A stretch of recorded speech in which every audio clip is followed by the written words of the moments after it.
Google Dr. Huguette Labelle on the internet, I will not doubt your reaction. Of course, you will be amazed and thrilled.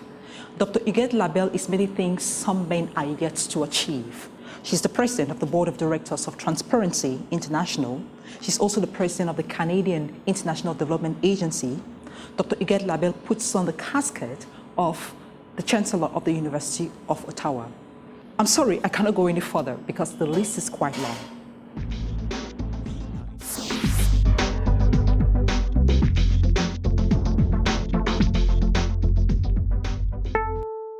Dr. Huguette Labelle, thank you for accepting my invitation. My pleasure. Before we get into a discussion with the President of Transparency International, Dr. Huguette Labelle, I would like us to take a look at her profile. Dr. Huguette Labelle was born on the 15th of April, 1939 in Rockland, Ontario, Canada. Huguette Labelle holds a Doctor of Philosophy in Education degree from the University of Ottawa and has honorary degrees from many universities in Canada.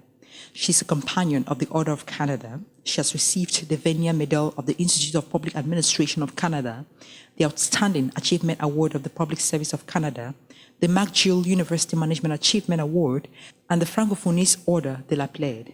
She is currently Chancellor of the University of Ottawa, Chair of the Board of Transparency International, the Vice President of the Board of CRC Sogema, member of the Board of Directors of the UN Global Compact, member of the External Advisor to the implementation of the World Bank's governance and anti-corruption strategy, and she's also a member of the Asian Development Bank Advisory Group on Climate Change.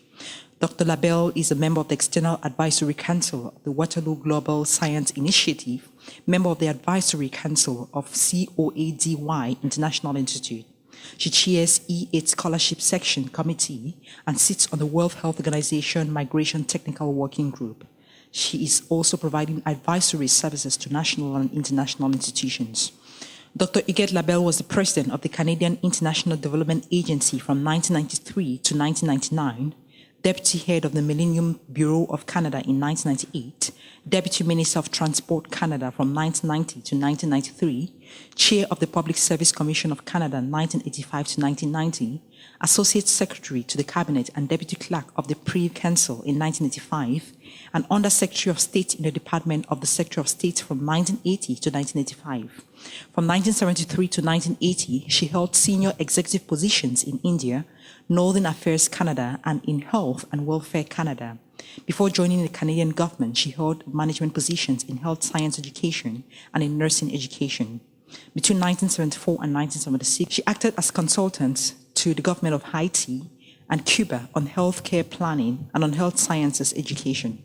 Her other functions have included Vice Chair of the China Council for International Cooperation on Environment and Development, Vice Chair of the World Health Organization Working Group on Health and Development Policies, Vice President of the Canadian Safety Council, Co-Chair of the World Health Organization's Expert Committee on Health Manpower Management Systems, as well as member of the Board of Governors of the International Development Research Center, the Export Development Corporation, the International Institute for Sustainable Development, the International Center for Human Rights and Democratic Development, Carleton University, McGill University, the Canadian School of Public Service, and the States of the World Forum, the African Virtual University, the International Aviation Management Training Institute. She was also on the organizing committee of the World Youth Employment Summit, a member of the advisory panel to the Premier of Ontario on the review of the design and funding of post-secondary education in Ontario, a co-chair of the National Advisory Committee of the World Urban Forum 3,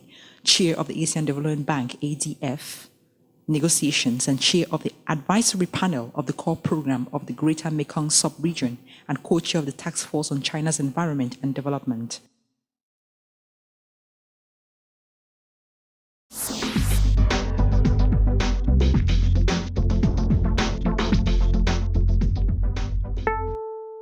What brings you to Africa?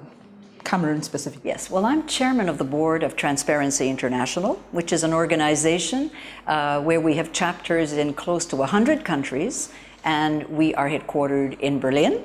And our mission is to fight corruption. It's to see a world where we have much greater transparency, integrity, so that the resources of the people are used for the development of our countries.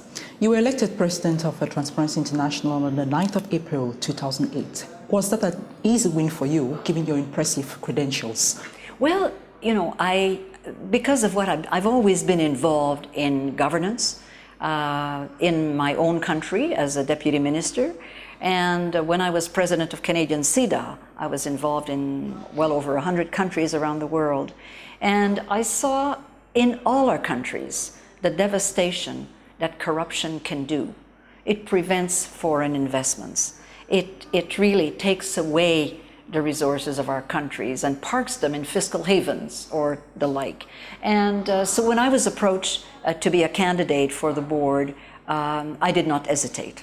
I felt that if, I'm involved with a number of organizations, but this was one that I wanted to give my time to because this is pro bono, of course. Given that you're versed with issues of transparency, what is the actual state of corporate governance in Africa?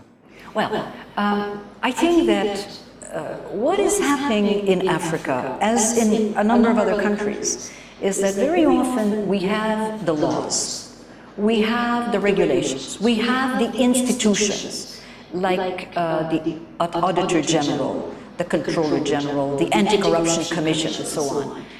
But these, the laws are not implemented properly, or they're not implemented, or the regulatory agencies don't have the resources to do their work. And so you have a disconnect very often between what the leaders say they want to do and between the institutions that have been created, which is great, we need them. But between that and the action, there is too often, unfortunately, in many countries of the world, a disconnect. And this is what needs to be reformed. We have to make sure that the speech, the actions are as good as the speech.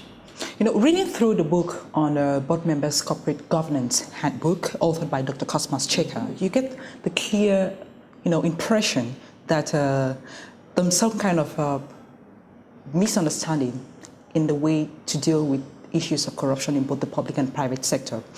Let's look at what happened in the Southern economics, for example. We got to realize that due to the fact that the private sector wasn't working properly, the government had to set in, to be able to salvage the problem. But in the Northern economy, it was something totally different, where the private sector, looking at the economic downturn we had, the private sector was looked at as a problem, and the government had to set in. Can't we say that, there was some kind of confusion in diagnosing this problem? Well, there might be, but the private sector can create as many problems as the governments can. And therefore, who manages the common good? At the end of the day, the governments have been entrusted by the people to be able to do on their behalf what an individual cannot do. And whether it is through state enterprises, whether it is from departments of a government, or whether they contract some of it out to the private sector, at the end of the day, the people have entrusted the governments to make sure that water is there, that health, education, transportation, and that all of these services and the infrastructure is provided for the people.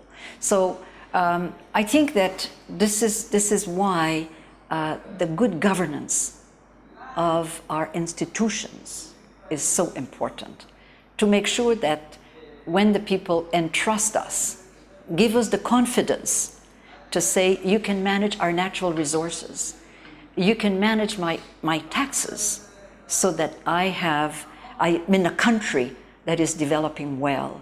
I have access to these services. I don't have to bribe in order to have my child in school, or to get the diploma, or to get my child immunized, or to get my license to drive. That these are essential services provided for a fee, perhaps, in certain cases, like a license, but they're there, and I'm treated with honesty and equity. Do you agree that the policy of structural adjustment based on a withdrawal of the state from a productive sector has failed because of a flaw in the problem or diagnosis or solution? Yeah. Well, the structural adjustment, the purpose was not only in developed countries, but in developing countries. Yeah. The structural adjustment of the past that we saw in the 80s and early 90s. Its purpose was a good one, but the way that it was implemented, I think, left a lot of problems. It pushed a number of countries to reduce dramatically their expenditures in essential services. And that was a problem. On the other hand, a lot of the countries were so deep in debt that, you had to do something. So there was a balance that may not have been quite right. And this is why, to some extent, structural adjustment of the past has not been seen necessarily as the best thing that happened in Africa, because certain countries regressed in terms of access to education and health. So I think one has to be careful about what the formula is for improvement, that it doesn't cost worse problems than what it's trying to solve. As a president of the board of directors of Transparency International, how do you appreciate the other global corruption barometer, that is the British-based Tax Justice Network? What appreciation do you have of their way of handling corruption? We need Transparency International, as you know, we do a number of surveys. One of them is the Corruption Perception Index. The other one is the barometer.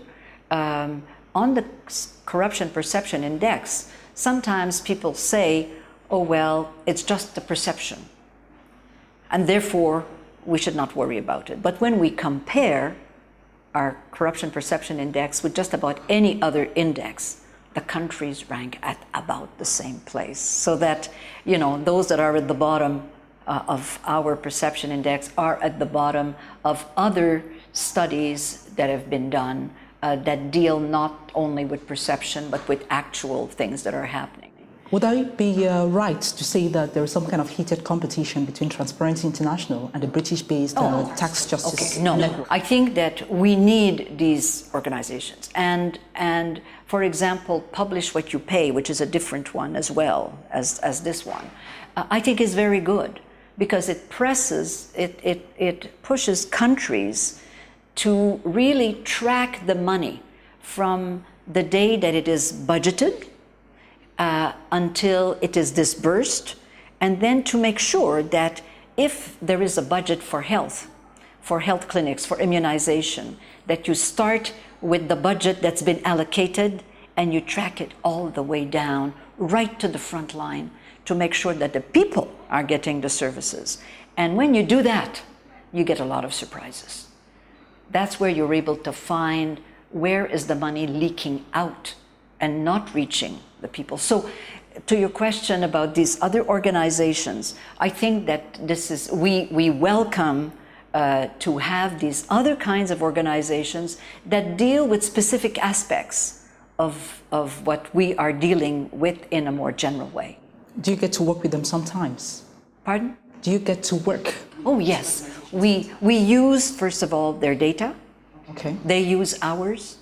And that is how we best work, really, especially with Publish What You Pay and with this other organization in the UK.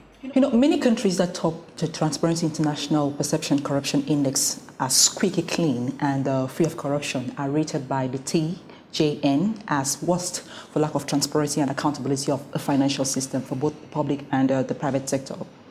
Is that right? Well, I think that, first of all, not one country is perfect. Even those countries that are at the top don't have a perfect score, but also they periodically find that there are certain things happening in their country which is wrong.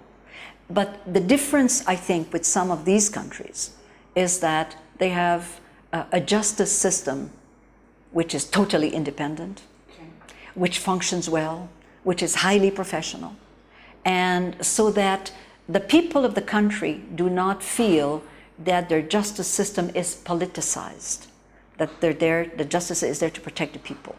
Their police does not ask for bribes.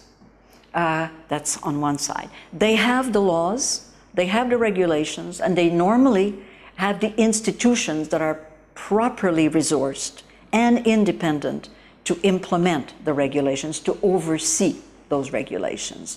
And they have given themselves ways to make sure that the public service, whether it be in the enterprises, the public enterprises, or in the government, are appointed and promoted on the basis of merit not on the basis of who they know, and that they have systems, both internal audit as well as a supreme audit, to make sure that when something goes wrong, you find it quickly, and that people are punished, people lose their job if they are found to have been fraudulous.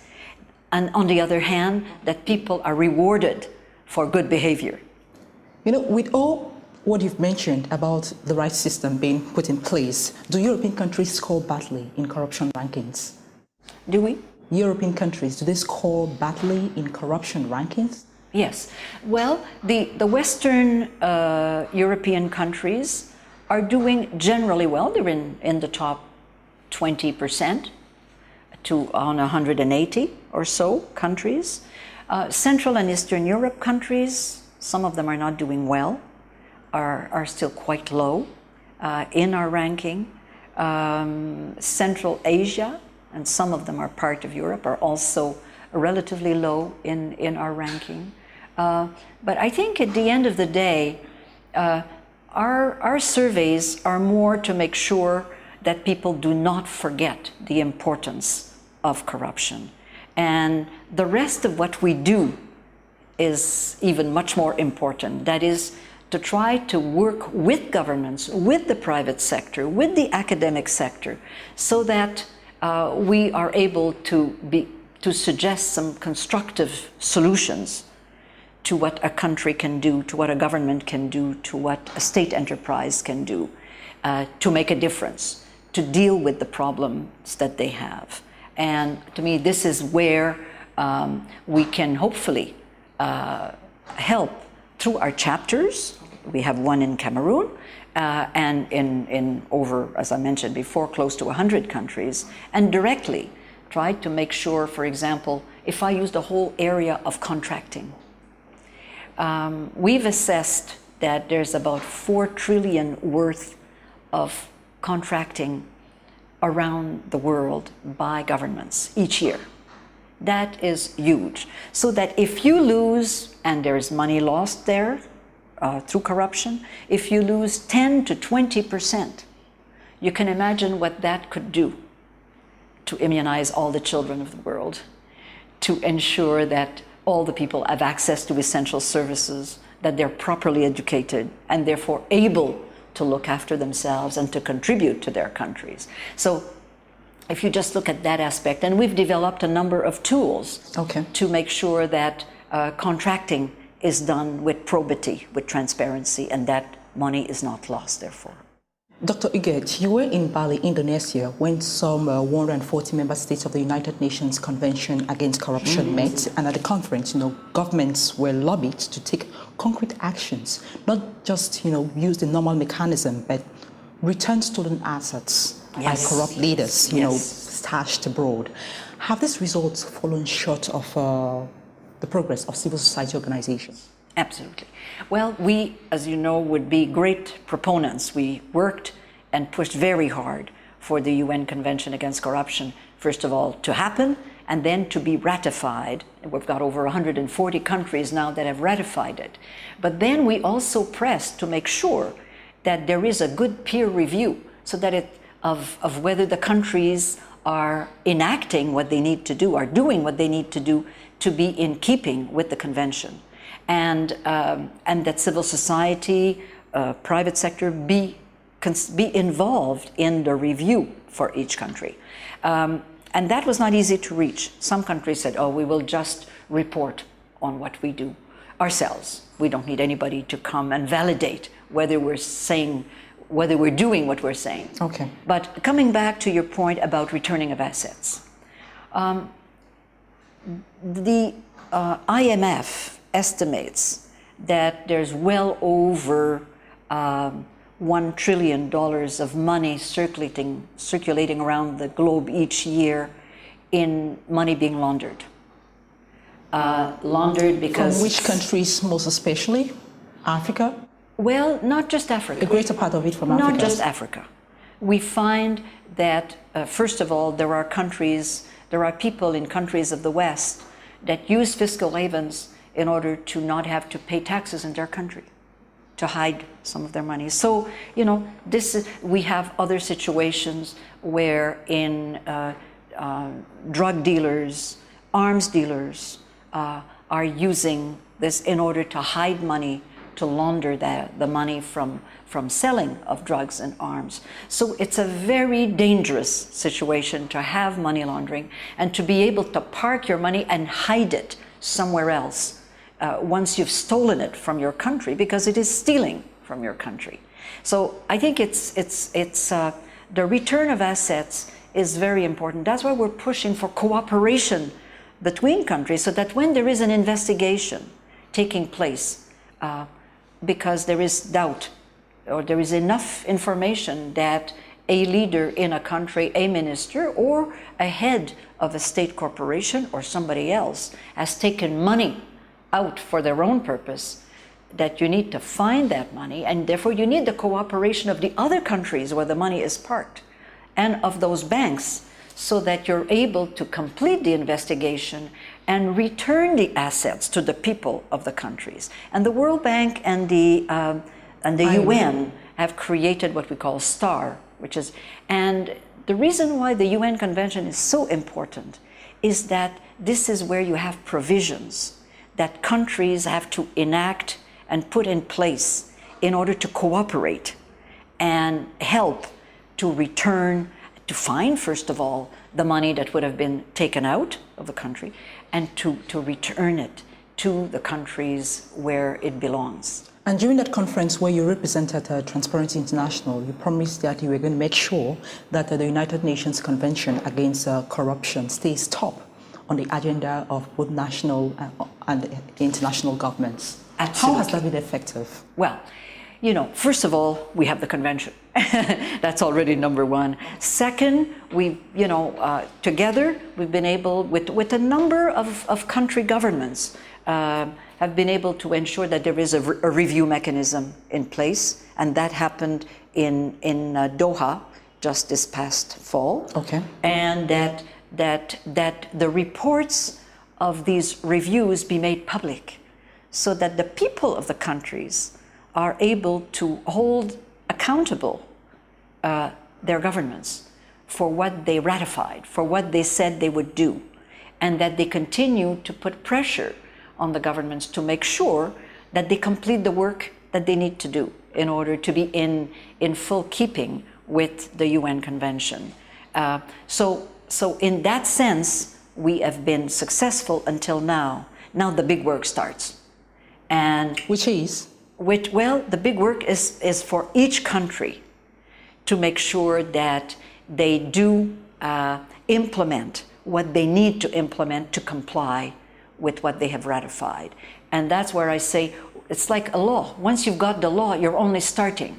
Once you've got the institution, you're only starting. Then the real hard work starts. And that's why we need to work together as an international community, helping each other and pressuring each other to make sure that we live by this very important convention. From the surveys you've had, do you think it's going to be easy to penetrate these African countries to make their leaders understand that it's very important? Well, or accept the procedures and strategies? Many African leaders have ratified the convention. And therefore, we say two things. One, the richer countries have to assist and support the countries, the developing countries, so that the developing countries can give themselves the resources that they need and can comply with the law. Because sometimes, if I look at money laundering, you need a lot of very sophisticated expertise to be able to deal with money laundering, to deal with economic crime.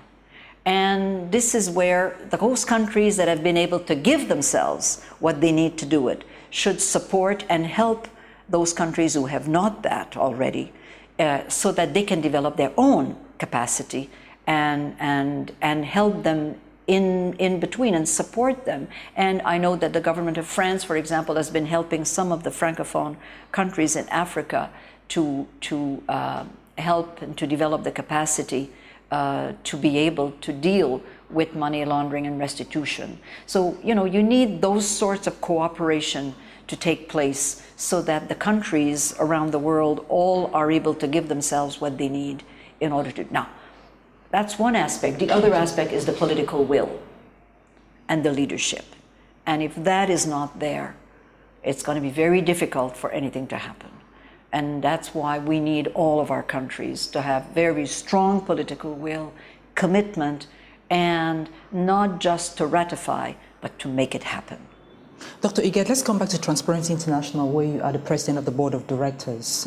Are the results of the annual Corruption Perception Index not meaningless without identifying the promoters and destination of the funds? Yeah, well, I think that what we do at Transparency International is press for countries to implement systemic measures that will make the difference.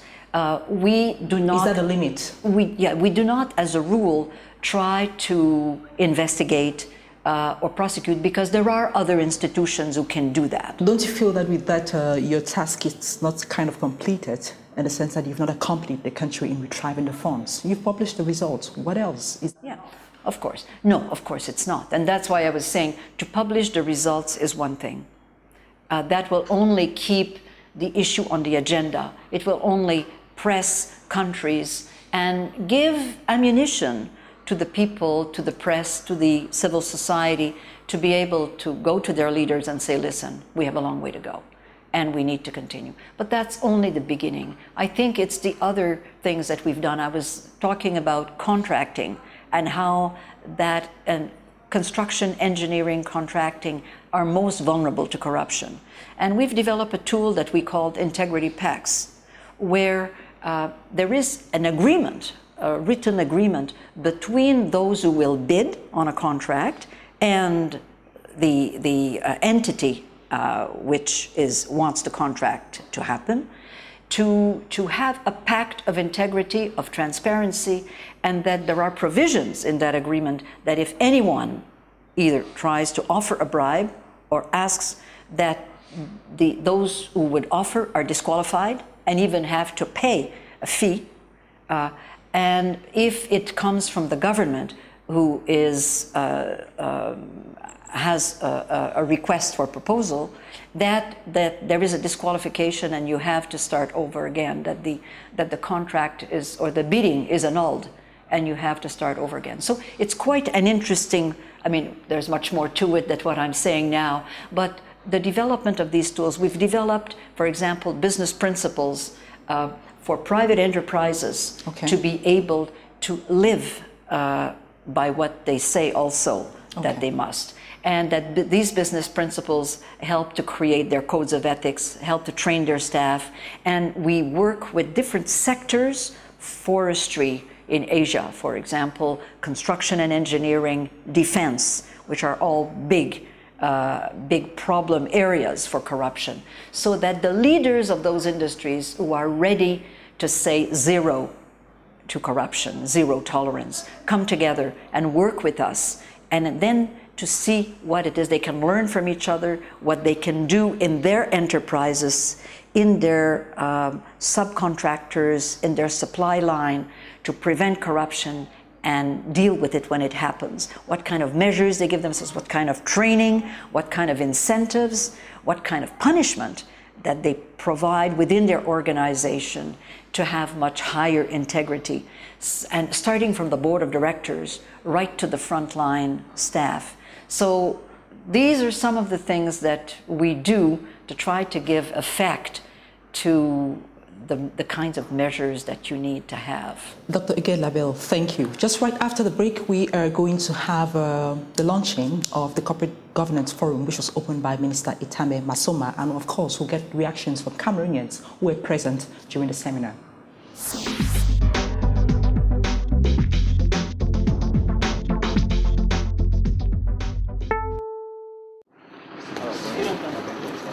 Ramenée à sa plus simple expression, la théorie de l'agence est la reconnaissance que les agents mandatés pour gérer une entreprise ont tendance à agir beaucoup plus dans leurs intérêts objectifs que dans celui de leurs employeurs, actionnaires de l'entreprise.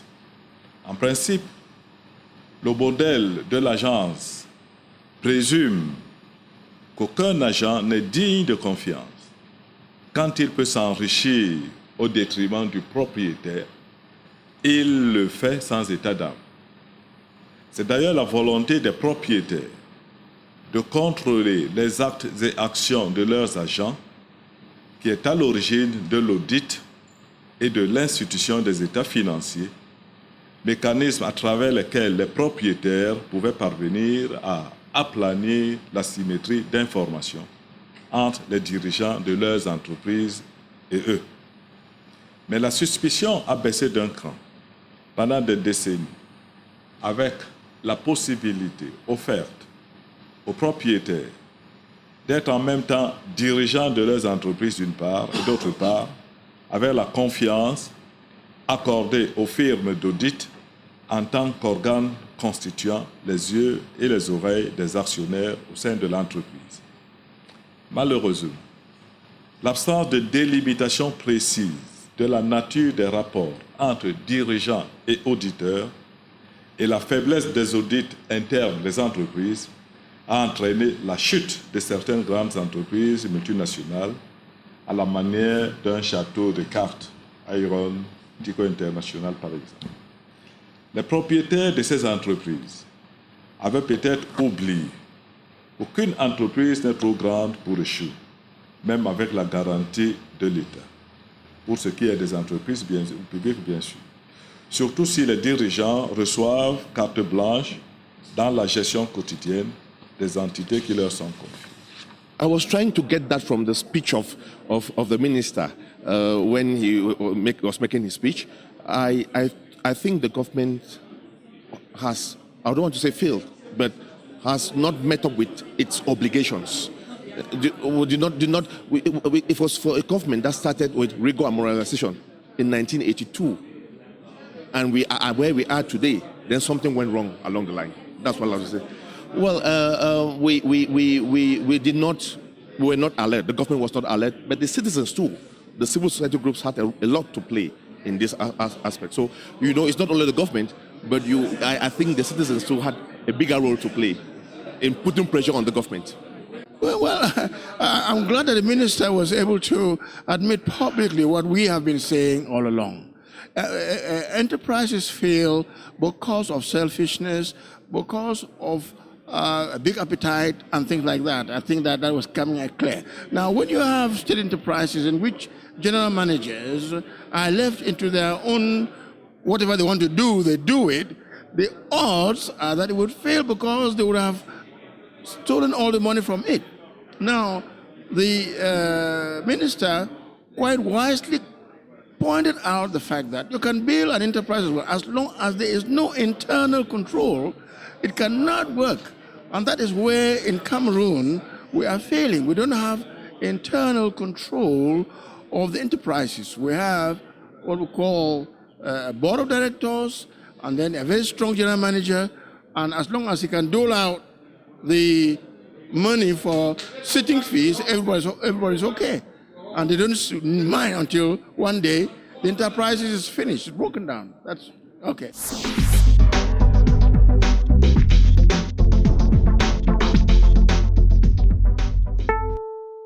You just attended the launching of the Corporate Governance Forum, which was opened by the Minister, Itami Masoma, and where he rightly mentioned that the government had failed by not carrying out internal audits in those state corporations, and we had reactions from Cameroonians as well. Just what you think about the revelation he made there? Yeah. Well, I was a deputy minister in the Canadian government for 19 years, which is a long time, in charge of different very large departments.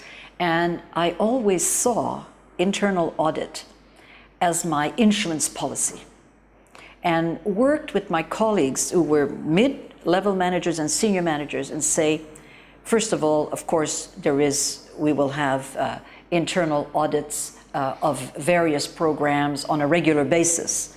But also when you fear that there is an area in the department which is vulnerable or where you think there is a problem, let us immediately invite internal audit to come and look at it, and in an independent way from the managers, to try to find if there is something, and then to help us understand what's happening and then deal with it. So to me, internal audit is very important. And in a state enterprise, the board of directors of that state enterprise have to take a very direct interest in the internal audit, in addition, of course, to the senior management, because ultimately they are responsible. They're responsible for what happens within that institution. And I say the managers have to take it seriously, use it as a very strong weapon against corruption. But the board also has to make sure that this is an important area. So what you're trying to say is that it's as a result of poor leadership that we find ourselves in the situation that we are today? Well, I think if we had the right kind of leadership, would that have been possible? Well, I think that without strong leadership and a recognition by the leaders of the organizations that good governance matters, that good governance is essential, it's not a luxury, then it's going to be very difficult for institutions to be well managed. So it starts at the top. But then managers and the boards have to make sure that it permeates all the way. Because if it's just pronouncements at the top, if it's just a code of ethics on the wall, all important.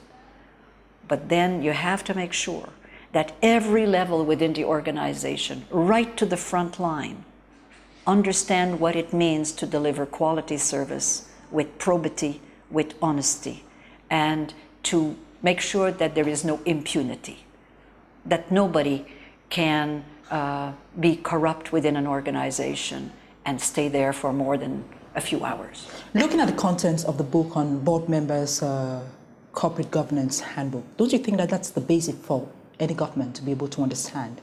Yeah, well, I was very interested in this handbook because I think it's a good tool to help managers, to help boards of directors of state enterprises and government departments to validate the systems that they have in place, the means that they have in place, to make sure that there are no gaps.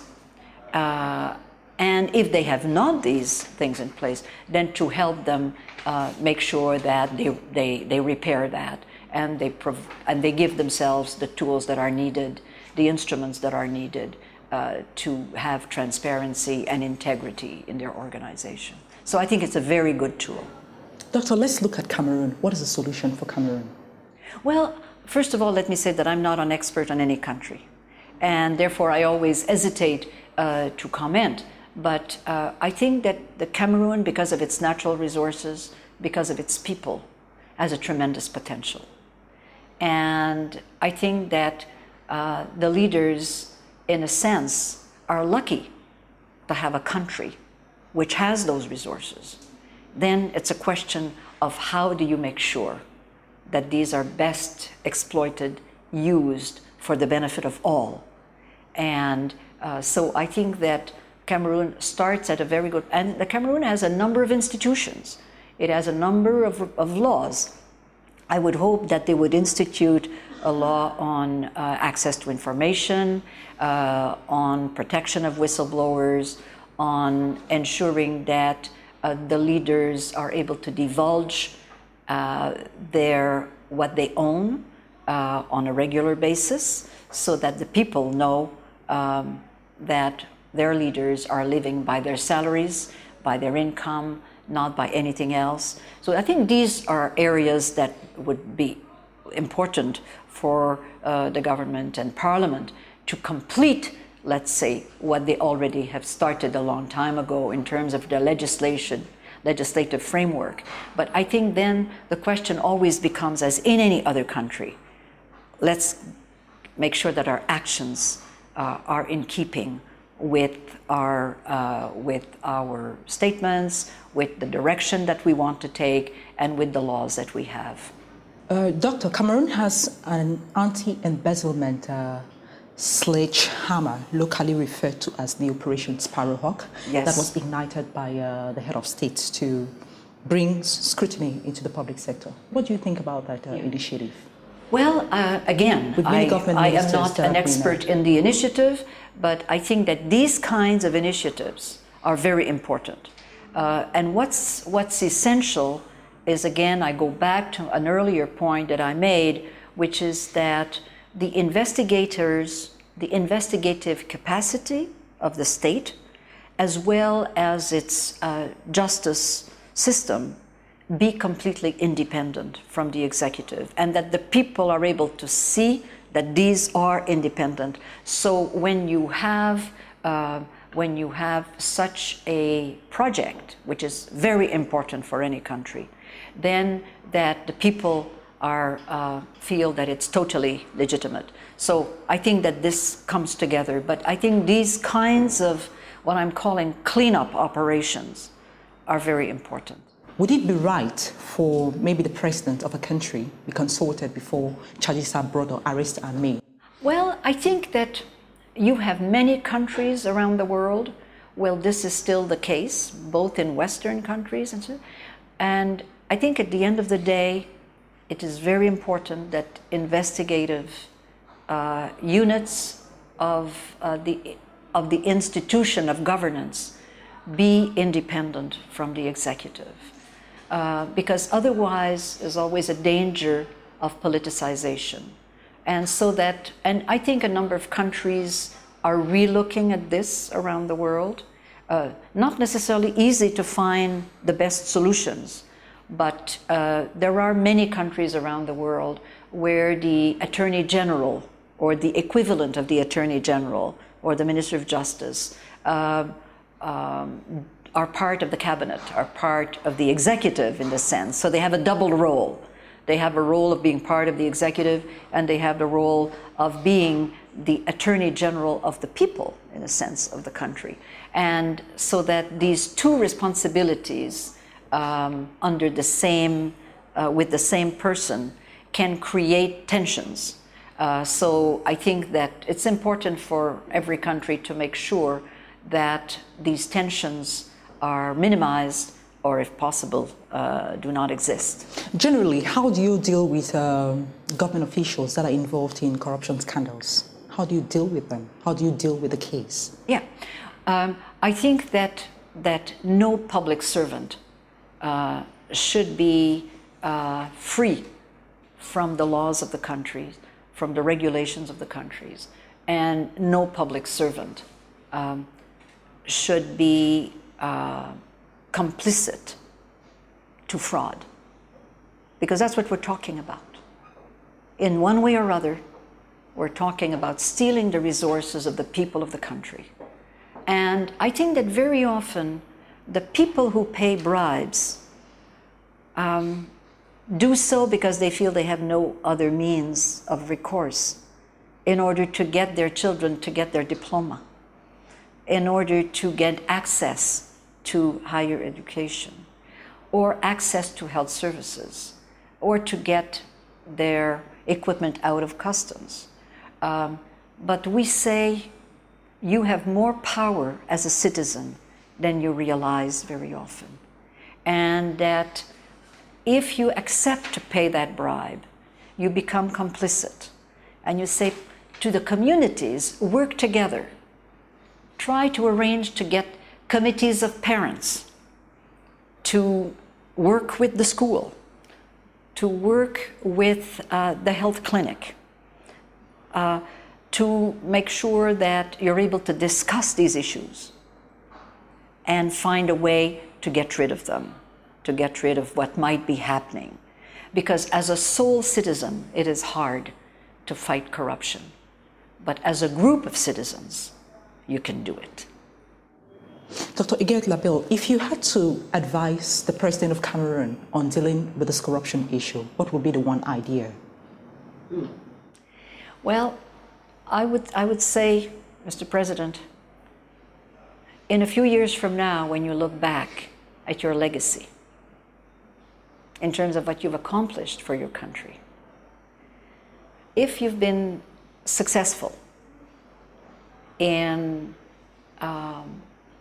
increasing, the transparency of the institutions, if you've been successful in your leadership at getting the people of your country to feel that there is no impunity when something goes wrong, that there is a sense in this country that that all the people that provide services to us are focused on quality service, and that bribes are something of the past, then I'd say you would have left the greatest legacy that any one country around the world, and I'd say that to a number of presidents who ask me, what should I do?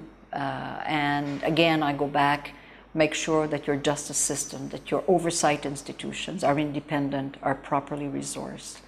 Make sure that you give a very strong message, and make sure that the institutions, be they public enterprises or ministries, give themselves the resources they need to ensure that they, that integrity is prime, that quality of service is prime, and that the resources are used for the purpose intended. Otherwise, it is the people of the country that are the losers. And the leaders are the losers in the long run as well. Dr. Huguette Labelle, thank you for accepting our invitation and for spending some of your time with us on Straight Talk. Thank you very much.